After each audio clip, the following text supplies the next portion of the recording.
Mansfield, today it is a Tuesday. You've gone serious this year, and I can understand why.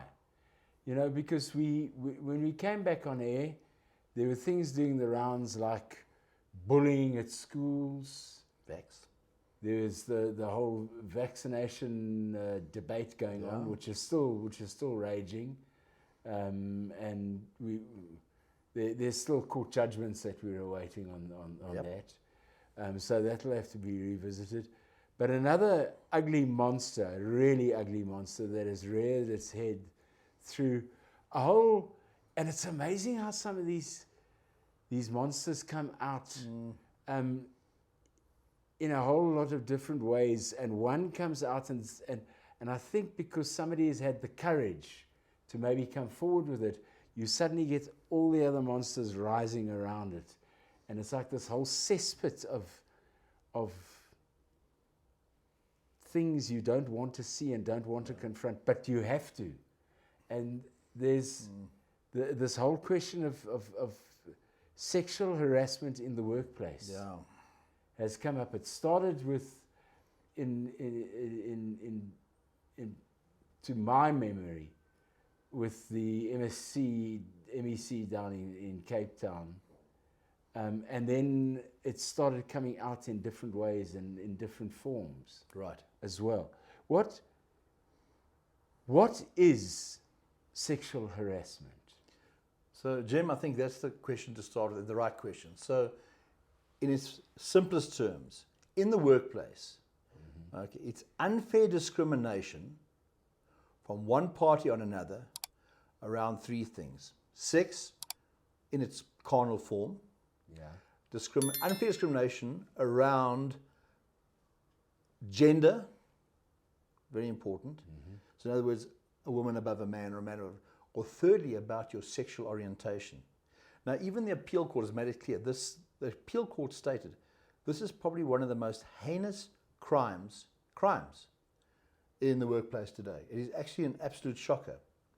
And even various articles are written, etc. And it's about an unwelcome approach to somebody with some sexual connotation that affects that person's role in the workplace. Jim, it affects the way they work, and it affects where they position themselves and how they behave. So it's an unwelcome approach that affects the employment equity of that individual. Are there different types of sexual harassment? Yeah, well, let's say there are two very high-level different ones.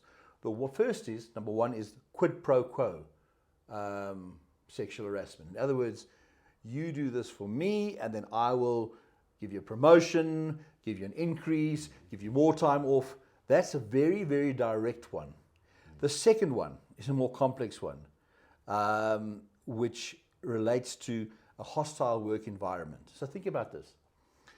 So the first one's quite simple to actually read and see. The one about a hostile work environment is that people are put in a place where they're uncomfortable in their job, because nobody's particularly coming to you and saying, if you give me this sexual favor, I will promote you. But you're in an environment where people are alluding to stuff all the time, making rough comments that affect what you believe in. For example, you might be a person who is homosexual, your orientation, and then people around you continually belittle people who have an alternative sexual orientation. So now that's the difficult one, because that difficult one usually takes place where there are just two people in isolation involved. And I'll give you a few more examples that create that environment, this hostile work environment. Somebody continually comments on how you look today, pretending to be pleasant, but continually with and alludes to ongoingly your body shape, etc., etc.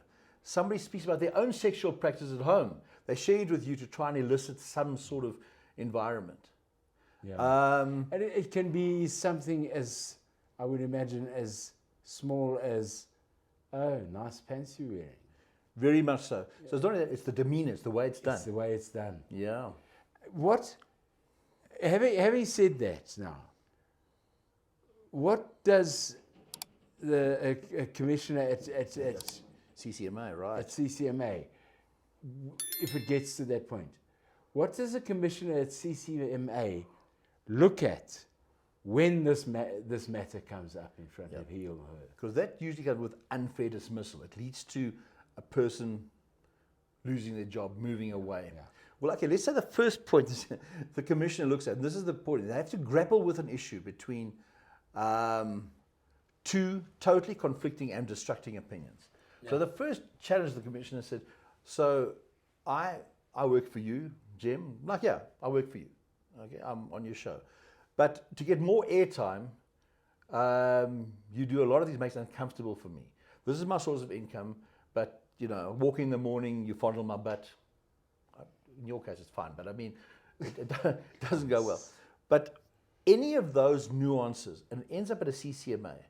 Now it's usually only the two of us involved there. Then this commissioner has to listen to Jem's story and Lance's story, and that is the first big challenge that the commissioner has: is how do we do that equitably? The second challenge, and this is very important, is that the commissioner has to see the role in the CCMA as dispute resolution. So the CCMA has a challenge because it's a very unpleasant environment, but they have to seek a resolution for the dispute between us. That resolution might be, take me back into employ. So those are the two big things, but here's the real challenge. This places many duties on the commissioner. For a commissioner just to listen and say, my finding is the following: unfair dismissal, pay him 3 months' salary, and we call it quits. No, not good enough. It's expected and that the commissioner applies his or her mind properly and gives a good reason for the decision they found. Because there's always two conflicting stories, and therein lies the dilemma. And for a commissioner to be more seasoned in this is not just a simple case of, I didn't pay you your 3 months remuneration, I didn't pay you 1 month for every year worked.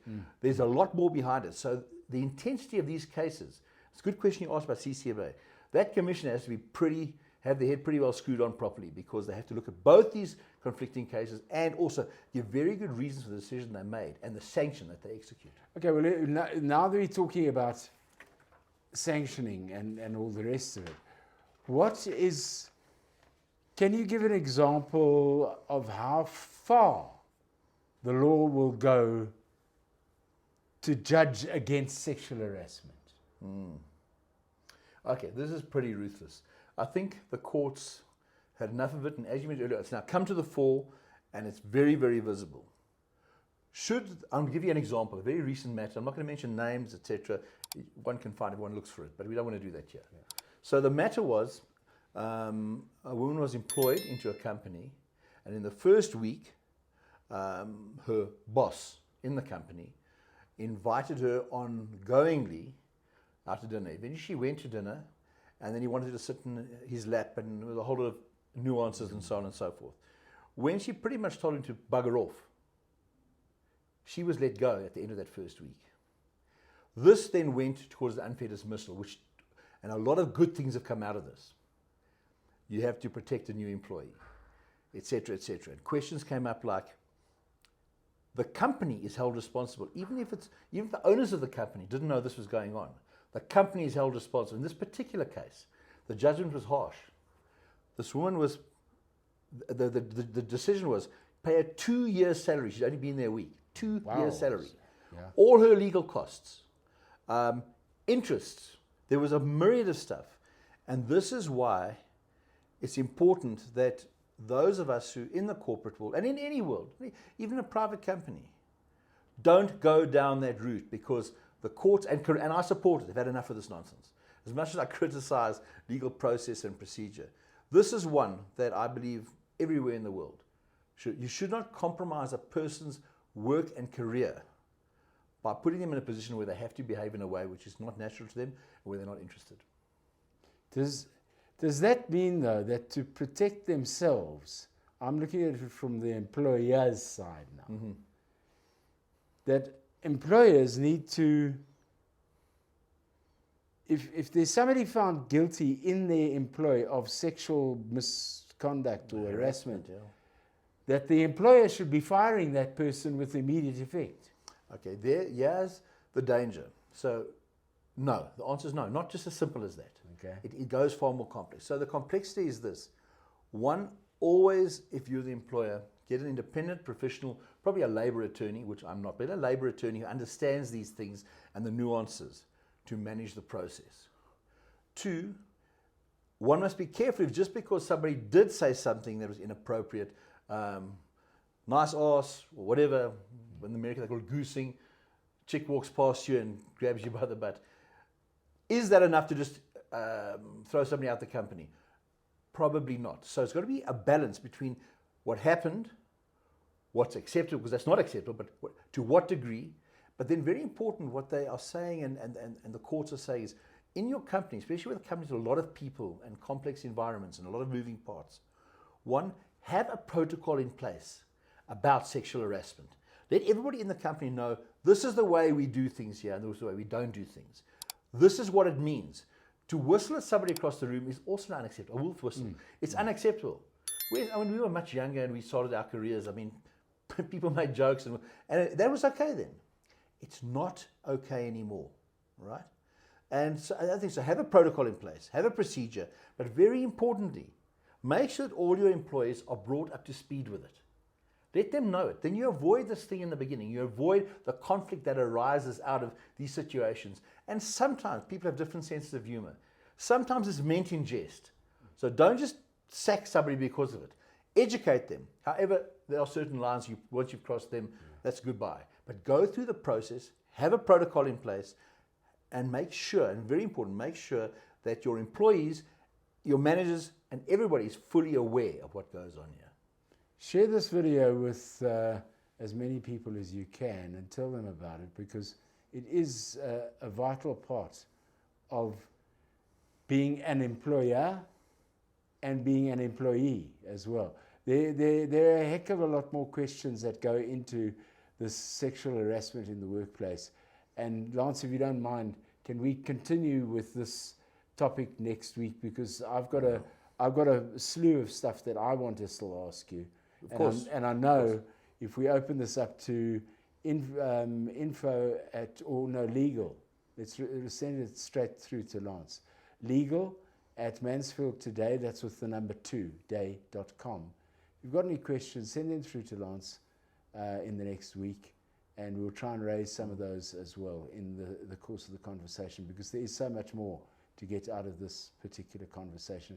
Right now, we have run out of time. Lance, thanks very much. Thanks, Jim. Thanks for handling the sensitive issue. Yeah, I look forward to next week as well. Thank you for being with us. Until then, bye-bye.